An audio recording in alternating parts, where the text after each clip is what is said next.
के गांव में गोपाल नाम का एक व्यक्ति रहता था। उसके साथ उसकी पत्नी और उसकी एक अपाहिज लड़की रहा करती थी। गोपाल को शराब पीने की बहुत बुरी आदत थी। वो दिन भर शराब के नशे में धुंध रहता था और उसकी पत्नी दूसरों के घर जाकर झाड़ू पोछा मारने का काम करती थी। एक दिन गोपाल दारू के लिए अपनी पत्नी से पैसे मांगता है। सुनीता, सुनीता, मुझे पैसे दे दो। जी मेरे पास एक फूटी कौड़ी भी नहीं है, घर में राशन भी भरना है, कहाँ से लाऊं मैं पैसे? तभी गोपाल को बहुत गुस्सा आता है और वो अपनी पत्नी को मारने लगता है। ये देख गोपाल की 12 साल की अपाहिज लड़की अपने माँ को बचाने आती है, लेकिन नशे में धुंध गोपाल उसे भी मारता है। तभी बेचारी लड़की जमीन पर गिर जाती है और बेहोश होती है। रिया बेटा उठो, क्या हुआ है तुम्हें? उठो ना बेटा। सुनीता रिया के मुंह पर पानी मारती है। तभी रिया धीरे धीरे अपनी आंखें खोलती है। बेटा तुम ठीक हो ना? तुम्हें लगा तो नहीं ना? क्या जरूरत है तुम्हें बीच में आने की? माँ, पिताजी इतनी दारू क्यों पीते हैं? बेटा रोजाना दारू पी पी के अभी उनको ये आदत लग गई है। अब तो वो दारू नहीं पीते, दारू उनको पी रही है।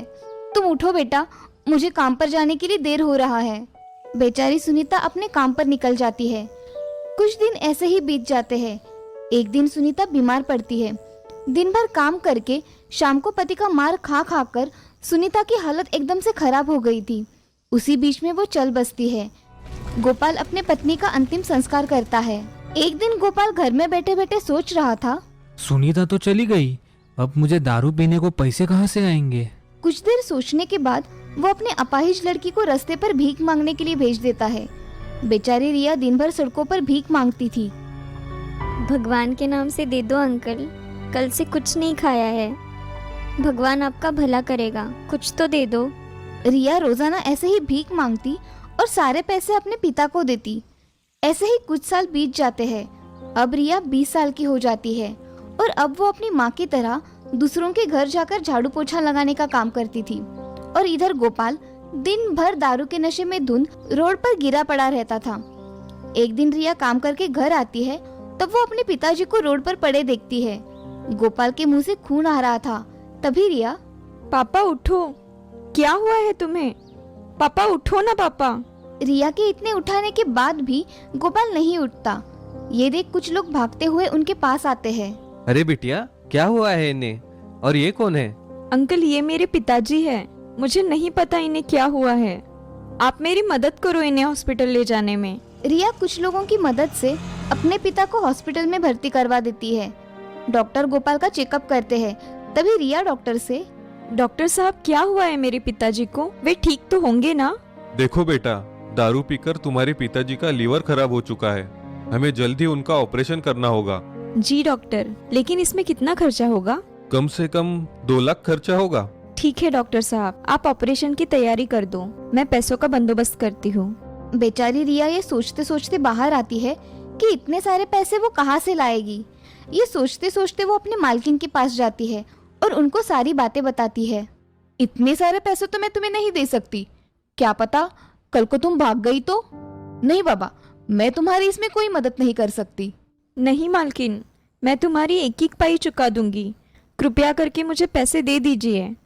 रिया के बहुत रोने पर भी मालकिन उसे पैसे नहीं देती और उसे घर से बाहर निकाल देती है। रिया रोते रोते एक सड़क के किनारे खड़ी होती है। तभी एक बड़ी गाड़ी आकर उसके सामने खड़ी होती है और वो आदमी इशारे से रिया को अपने पास बुलाता है। रिया उसके पास जाती है। तभी आदमी, ये लड़की चलेगी क्या? कहाँ चलना है साहब? रिया बहुत भोली थी, उसे पता नहीं था कि वो आदमी उसे कहाँ चलने को बोल रहा था और उस आदमी को भी नहीं पता था कि रिया वैसी लड़की नहीं है। तभी आदमी, ये नाटक बंद कर और सीधे सीधे बोल, पैसे कितने चाहिए? तभी रिया तुरंत बोल पड़ी, 2 लाख। क्या 2 लाख? अरे क्या पागल तो नहीं हो गई हो तुम? साहब 2 लाख दिला दो, आप जो बोलोगे वो मैं करूंगी। मेरे पिता बहुत बीमार है, उनकी जान बचा लीजिए। ठीक है, मैं तुम्हें पैसे दिला दूंगा। बस तुम्हें मुझे और मेरे जानने वालों को जब चाहे खुश करना होगा, कभी भी और किसी भी वक्त। अपने पिता के लिए रिया बिक गई। उसने अपना सौदा कर दिया, अपने शरीर का सौदा। गोपाल ठीक होकर कुछ दिन बाद घर आता है और 1 महीने बाद वो वापस शराब की बोतल लेकर घर आता है। ये देख रिया पिता के हाथ की बोतल छीन लेती है।